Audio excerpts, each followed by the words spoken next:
بسم اللہ الرحمن الرحیم۔ السلام علیکم ناظرین، حضرت یوسف علیہ السلام حضرت یعقوب علیہ السلام کے بیٹے، حضرت اسحاق علیہ السلام کے پوتے اور حضرت ابراہیم علیہ السلام کے پڑ پوتے ہیں۔ والدہ راحیل حضرت یوسف علیہ السلام کے چھوٹے بھائی بنیامین کی پیدائش کے وقت انتقال کر گئی تھیں۔ یوں تو اللہ تعالیٰ نے حضرت یعقوب علیہ السلام کو 12 بیٹوں سے نوازا تھا، لیکن راحیل کے بطن سے 2 بیٹے حضرت یوسف علیہ السلام اور بنیامین ہی ہوئے۔ حضرت یوسف علیہ السلام اپنے حسن میں لاسانی تھے، والد کو ان سے بےحد محبت تھی اور وہ انہیں خود سے جدا نہیں کرتے تھے۔ روایت میں ہے کہ حضرت یعقوب علیہ السلام کی چہیتی بیوی راحیل نے بھی ان کے لیے خصوصی وصیت کی تھی۔ اب یہ بغیر ماں کے بھی تھے اور 10 سوتیلے بھائیوں سے چھوٹے بھی تھے۔ پھر شدید قربت اور محبت کا ایک سبب یہ بھی تھا کہ حضرت یعقوب علیہ السلام نے حضرت یوسف علیہ السلام کی پیشانی پر چمکتے نور نبوت کا مشاہدہ بھی کر لیا تھا۔ ناظرین، اللہ عز و جل نے قرآن کریم کی 111 آیات پر مشتمل پوری ایک سورہ یوسف میں حضرت یوسف علیہ السلام کے واقعے کو بیان فرمایا ہے۔ اس صورت میں بیان کردہ واقعے کو احسن القصص یعنی بہترین واقعہ کہا گیا ہے۔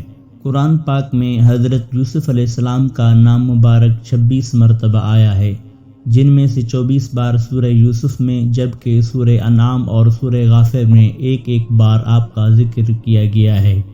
حضرت یوسف علیہ السلام ابھی سن بلوغت کو بھی نہیں پہنچے تھے کہ انہوں نے ایک خواب دیکھا، جس کا اپنے والد سے یوں ذکر کیا: اے ابا جان، میں نے 11 ستاروں، سورج اور چاند کو دیکھا ہے کہ وہ سب مجھے سجدہ کر رہے ہیں۔ حضرت یعقوب علیہ السلام نے جب بیٹے کا خواب سنا تو سمجھ گئے کہ یہ بڑے ہو کر اللہ تعالیٰ کی جانب سے ایک عظیم منصب پر فائز ہوں گے۔ اس لیے انہیں اندیشہ ہوا کہ حضرت یوسف علیہ السلام کے سوتیلے بھائی ان کی عظمت کا اندازہ لگا کر شیطان کے بہکاوے میں آ کر ان کے دشمن نہ ہو جائیں اور انہیں کوئی نقصان نہ پہنچائیں۔ چنانچہ انہوں نے کہا: پیارے بیٹے، اپنے اس خواب کا ذکر اپنے بھائیوں سے نہ کرنا، ایسا نہ ہو کہ وہ تمہارے ساتھ کوئی فریب کاری کریں۔ کچھ شک نہیں کہ شیطان انسان کا کھلا دشمن ہے۔ ناظرین، بعض مفسرین نے لکھا ہے کہ جس وقت حضرت یوسف علیہ السلام اپنے والد کو خواب سنا رہے تھے تو سوتیلی ماں دروازے کی آڑ سے باتیں سن رہی تھی۔ جب سوتیلے بیٹے گھر آئے تو اس نے یہ بات ان کے گوش گزار کر دی۔ وہ ویسے بھی حضرت یوسف علیہ السلام سے حسد کرتے تھے، لہذا اس واقعے نے جلتی پر تیل کا کام کیا۔ انہیں یہ کسی طور پر گوارا نہ تھا کہ ان کا سوتیلا چھوٹا بھائی شان و رتبے میں ان سے آگے بڑھ جائے، لہذا ان سب نے حضرت یوسف علیہ السلام کو والد سے جدا کرنے کا فیصلہ کر لیا۔ انہوں نے آپس میں کہا کہ حضرت یوسف علیہ السلام کو یا تو جان سے مار ڈالو یا اسے کسی ملک میں پھینک آؤ، پھر ابا کی توجہ صرف تمہاری طرف ہو جائے گی۔ ان میں سے ایک نے کہا کہ حضرت یوسف علیہ السلام کو قتل نہ کرو بلکہ کسی کنویں میں پھینکاؤ تاکہ کوئی آتا جاتا قافلہ اسے نکال کر لے جائے۔ اگر تم کو کچھ کرنا ہی ہے تو یوں کرو۔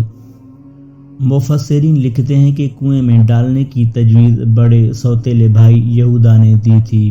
اس مشورے کے بعد اگلے دن تمام بھائی والد کی خدمت میں حاضر ہوئے اور کہا: ابا جان، آخر آپ حضرت یوسف علیہ السلام کے بارے میں ہم پر اعتماد کیوں نہیں کرتے؟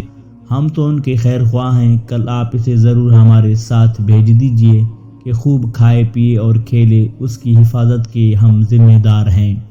حضرت یعقوب علیہ السلام نے کہا: یہ امر مجھے غمناک کیے دیتا ہے کہ تم اسے لے جاؤ، اور یہ بھی خوف ہے کہ تم کھیل میں اس سے غافل ہو جاؤ اور اسے بھیڑیا کھا جائے۔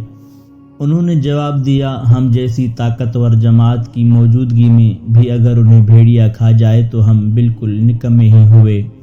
ناظرین، اگلی صبح روانگی سے قبل حضرت یعقوب علیہ السلام نے پھر اپنے بیٹوں کو حضرت یوسف علیہ السلام کی حفاظت کی یاد دہانی کروائی۔ حضرت یعقوب علیہ السلام کافی دور تک ان کے ساتھ گئے۔ جب تک والد ساتھ رہے وہ بھائی کو گود میں اٹھائے رہے، لیکن جیسے ہی وہ نظروں سے دور ہوئے انہوں نے حضرت یوسف علیہ السلام کو گود سے نیچے پھینک کر مار پیٹ شروع کر دی۔ ان سب کے دل پتھر ہو چکے تھے۔ ایسے میں ایک بار پھر بڑے بھائی یہودا کے دل میں رحم آیا۔ اس نے کہا کہ اس طرح اس بچے کو ضائع نہ کرو، یہاں قریب ہی ایک کنواں ہے، اس میں ڈال دو۔ اگر کسی سانپ وغیرہ نے ڈس لیا تو یہ مر جائے گا، اور اگر یہ زندہ رہا تو شاید کوئی قافلہ یہاں آ جائے اور اسے اپنے ساتھ لے جائے، اس طرح تمہارا مقصد بھی پورا ہو جائے گا۔ یہودا کی بات سے سب نے اتفاق کیا۔ قرآن پاک میں اس طرح بیان کیا گیا ہے، پھر جب وہ اس کو لے کر چلے اور سب نے مل کر ٹھان لیا کہ اسے غیر آباد گہرے کنویں کی تہ میں پھینک دیں، تو ہم نے حضرت یوسف علیہ السلام کی طرف وحی بھیجی کہ یقیناً ایک وقت ایسا آئے گا کہ تم ان کو ان کے اس سلوک سے آگاہ کرو گے اور وہ تجھے نہ پہچانیں گے۔ روایت میں ہے کہ اس وقت حضرت یوسف علیہ السلام کی عمر مبارک 7 سال تھی۔ امام قرطبی اور دیگر مفسرین نے حضرت یوسف علیہ السلام کو کنویں میں ڈالنے کا واقعہ یوں بیان کیا ہے کہ جب وہ انہیں ڈالنے لگے تو وہ کنویں کی منڈیر سے چمٹ گئے، تو بھائیوں نے ان کے ہاتھ باندھ دیے۔ حضرت یوسف علیہ السلام نے بھائیوں سے رحم کی درخواست کی، مگر جواب ملا، جو 11 ستارے تجھے سجدہ کرتے ہیں ان کو بلا، وہ تیری مدد کریں گے۔ پھر انہیں ایک ڈول میں رکھ کر کنویں میں ڈال دیا۔ پانی میں گرنے کی وجہ سے انہیں کوئی چوٹ نہیں لگی۔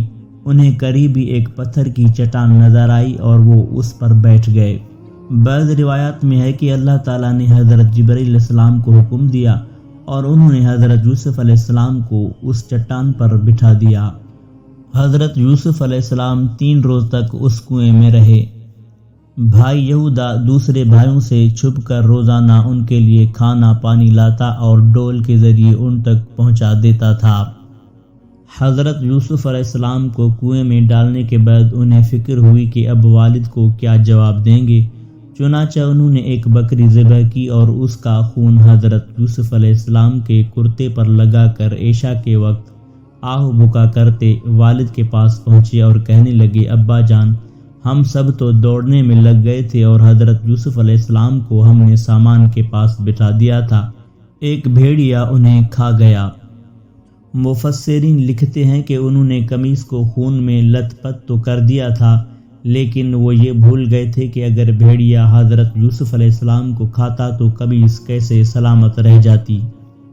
حضرت یعقوب علیہ السلام نے قمیص دیکھ کر اندازہ کر لیا کہ یہ جھوٹ بول رہے ہیں۔ آپ نے فرمایا، میرے بیٹو، یہ کیسا عقل مند بھیڑیا تھا کہ حضرت یوسف علیہ السلام کو اس طرح کھایا کہ کرتا کہیں سے بھی نہیں پھٹا۔ آپ نے فرمایا، حقیقت یوں نہیں ہے، بلکہ تم اپنے دل سے یہ بات بنا کر لائے ہو، بس میرے لیے صبر ہی بہتر ہے، اور جو تم بیان کرتے ہو اس کے بارے میں اللہ تبارک و تعالیٰ سے ہی مدد مطلوب ہے۔